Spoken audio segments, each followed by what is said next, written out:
আসসালামু আলাইকুম। আজকে আমাদের এইদিকে এই বছরের প্রথম বৃষ্টি হয়েছে।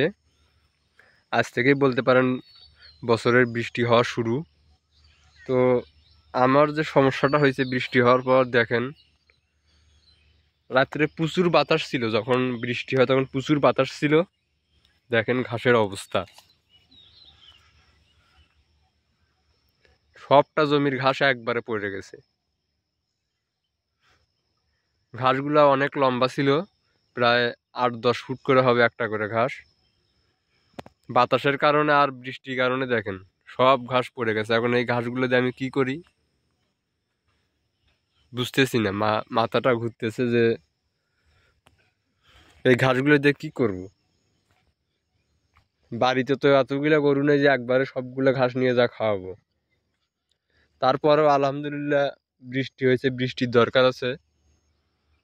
তো এখন চিন্তা করতেছি আজকে চারপাশ কেটে নেব।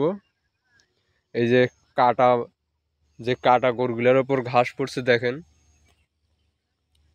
এগুলার উপর থেকে ঘাসগুলো না সরাইলে কুশিগুলো আবার মরে যাবে।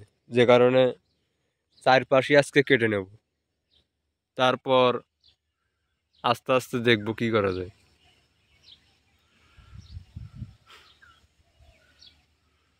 তো আপনাদের কার কার এইরকম পরিস্থিতি হয়েছে কমেন্টে জানাবেন, আর কিভাবে এই পরিস্থিতি থেকে উদ্ধার হচ্ছেন সেটাও একটু বলবেন। আমি নতুন মানুষ, আমার উপকারে আসবে। ধন্যবাদ।